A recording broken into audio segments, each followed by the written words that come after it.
المنتخب المغربي كيتأهل إلى نهائيات كأس العالم 2026 اللي غتقام بالولايات المتحدة الأمريكية، كندا والمكسيك. المغرب فاز اليوم على منتخب النيجر ب5-0.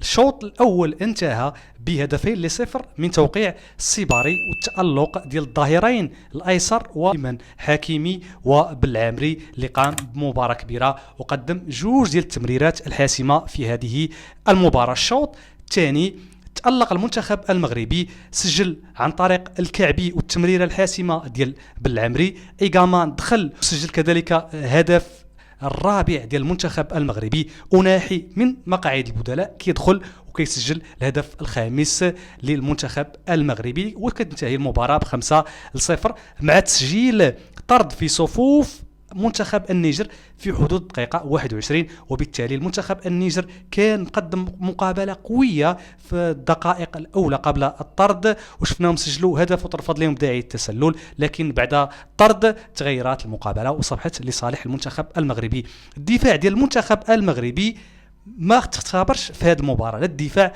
ولا الحارس بونو، باستثناء الدقائق الأولى قبل الطرد.